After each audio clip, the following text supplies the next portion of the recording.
Yes, yes. Welcome once again, everyone. Cannabis News with Joe Klare. It's August 29th, 2018.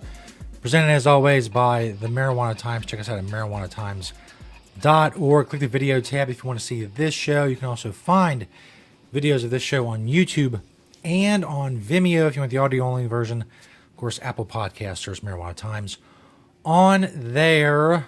Today, talking about a marijuana game center in Denver, Colorado. Yes, that's right. You heard me correctly. A game center in Denver. Also, just how many adults are using marijuana regularly? Well, I'll tell you about a new survey. And news that broke today, and it's been going viral through the cannabis community. It seems like there is some coordination within the Trump administration, at least among many agencies, to maybe try to formulate an attack on marijuana. There was a big story broken by BuzzFeed today. We'll talk about that coming up as well.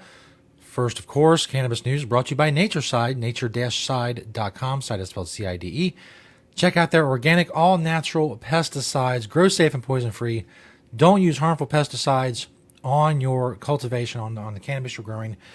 In states, of course, where it is legal, there are pesticide regulations, things of that nature. You want to be regulatory compliant. You want to be up to code, all that stuff. You don't want to use harmful chemicals. You want to grow safe and poison-free. How are you going to do all of that? Well, I'm telling you how you're going to do all of that with Natureside, nature-side.com. That's what the whole thing was.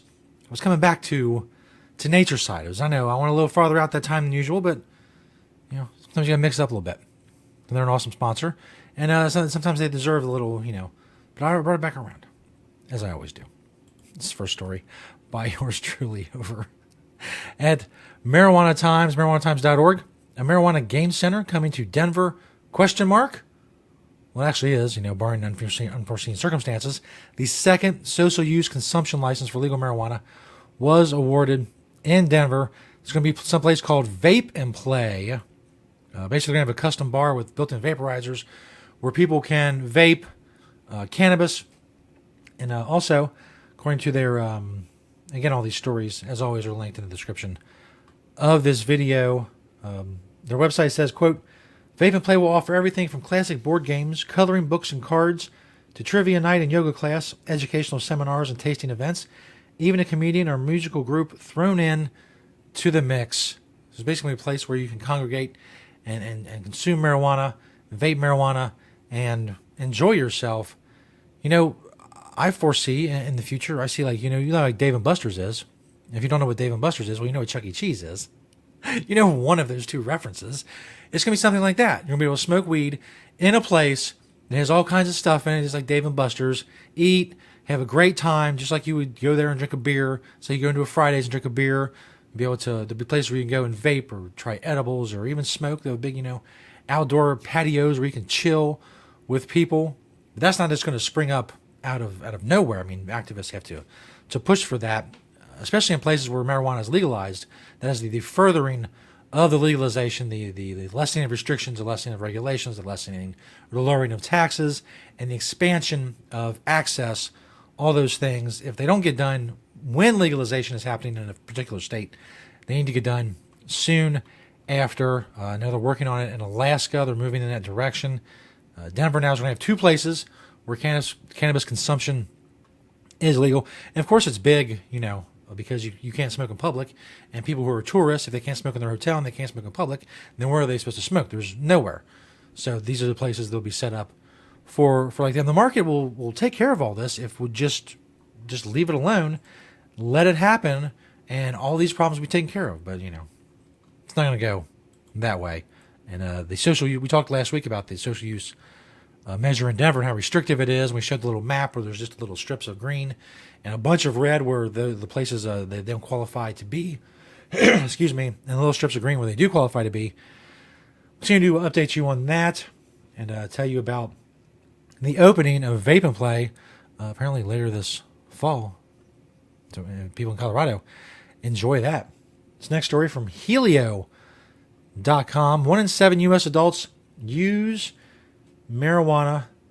About 9,000 adults responded to a survey from Stacy Steigerwald from Northern California Institute for Research and Education and San Francisco VA Medical Center. out of the 9,000 adults. Sorry, hold on. I got to clear my throat, and it's going to be loud, so I turn off the mic. Hold on. There we go. Is that better? Yes, that's much better. Holy crap. It made me screw up the graphic. Look at that. Look at that. That's even, no, that's better, I guess. It's actually what I'm looking for. I'm trying. No, I don't want that. I want that. Man, it's all very difficult. A coughing fit in the middle of the show, and everything was derailed. Out of the 9,000 adults who responded to the survey, he said, continuing, marijuana was used by 14.6% of respondents in the past year, and 8.7% of respondents say they had used in the last 30 days. So roughly 9% are regular smokers. About 15% are sometimes cannabis consumers. It's about what, I think the regular, about 9 or 10% is where the regular smoker, the regular cannabis consumer number has been pegged. It looks like, at least according to this survey, it's around there. Of course, in states where recreational use of marijuana is legal, the use was highest at 20% in those states. It's 14.1% in states where medical use is legal, and in states where no use is legal, use was only 12%. Smoking marijuana was the most commonly reported form of use, with about 13%, followed by edibles 6%, vaping 5%, concentrates 2%, and topicals 1%. Now, when I first read that, it's 24, 26, that's 27%. So it says was the most commonly reported form of use. I mean, I guess people, they could choose multiple, so it all adds up when you add up all the multiples, because that only adds up to like 27%. It couldn't have been single answers, like which one to use the most. It had to be a cumulative thing, I guess. I don't know. It's nowhere near 100%. This is what I noticed when I was reading through it. The likelihood of any use of marijuana decreased as age increased. Adults aged between 18 and 34 reported the highest use of marijuana, of course. So that's a story. It's a study about the regular use of cannabis. Regular users, about 10%. Sometimes users, you add those in, it goes to about 14 or 15%. That sounds about right. I mean, people are more likely than ever to answer truthfully on these surveys and these polls. Now, to the story that broke today, like I said, in the cannabis community, was all over the Twitter and the Facebook. Inside the Trump administration's secret war on weed. And I understand, Joe, what are you talking about? Last we heard, Donald Trump seemed kind of okay with Senator Cory Gardner's efforts in Congress and the Senate to pass the easing of federal prohibition. And but now, well, comes this. This is from BuzzFeed News. They got the big scoop today. The White House has secretly amassed a committee of federal agencies from across the government to combat public support for marijuana and cast state legalization measures in a negative light while attempting to portray the drug as a national threat, according to interviews with agency staff and documents obtained by BuzzFeed News. The Marijuana Policy Coordination Commission, the MPCC, as is named in the White House memos and emails, instructed 14 federal agencies and the Drug Enforcement Administration this month to submit, quote, data demonstrating the most significant negative trends about marijuana and the threats, quote unquote, it poses to the country.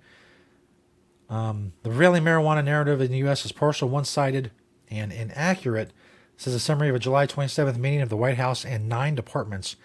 In a follow-up memo, which provided guidance for responses from federal agencies, White House officials told department officials, quote, departments should provide the most significant data demonstrating negative trends with a statement describing the implications of such trends. So in other words, there's a working group from 15 agencies across the federal government, across the Trump administration, coordinating to make cannabis seem, to paint cannabis in a negative light. They're making no bones about the fact that they're not trying for any kind of impartial reporting. They're not trying for, just to see how legalization is going, to get a real feel of what marijuana is, its effects, what it does. They're looking specifically for the most significant negative trends. They want stories about drug abuse and marijuana is destroying people's lives and just all kinds of garbage. It's a very long story. It has a lot of stuff in it. Check it out. It's linked in the description of this video, as are all stories that I talk about on the show. There's already word that Cory Gardner is not happy about this, obviously. because he hopes, and he's said basically that he wants Donald Trump to keep his word and be supportive of this federal legislation that's going to get cannabis out of Schedule 1 and out of the descheduled. I don't know. I mean, as I said many times on this program before, there's no predicting Trump. There's no predicting that Trump knows about this. I mean, obviously he would now, but whether he knew about it, whether he cares about it, like whether he does know but just doesn't care, whether he signed off on it, whether he's trying to play it two ways, one way in public and then one way in private, who knows? Trump is the most unpredictable person that's ever held the White House, and there's really no point in trying to predict exactly what's going on. All I can say is that whatever pressure that's been applied, especially to Congress, needs to be kept up and increased, because that's where the pressure is going to come from, is Congress and the Senate, people like Cory Gardner, putting pressure on Donald Trump to keep his word and to try to forestall or end any kind of attack on legal marijuana coordinated in the executive administration, in the executive branch. Whether or not that'll happen, again, I have no idea. It'd be pointless for me to say what's going to happen from this point out. Other than to say, to recap, it's not great news to know that 15 agencies are coordinating to try to launch some kind of public relations attack against marijuana is bad. And it's something we need to fight, and it's something we'll continue to report on and cover along with all the other stories that come about in the cannabis community, industry, and beyond. They'll also be on marijuanatimes.org. Of course, thanks everybody for watching and listening, spreading the word about cannabis with this show. Make sure you check us out on marijuanatimes.org. Make sure you check out Nature's Side and their organic, all-natural pesticides. They're an awesome sponsor of the show. Thank you for subscribing on YouTube. Our numbers are getting great on there. Go hit that little notification bell if you're a subscriber on YouTube to make sure you know when a new episode of Cannabis News has been dropped, as the kids say. Thanks everybody for watching and listening, and we'll see you next time on Cannabis News.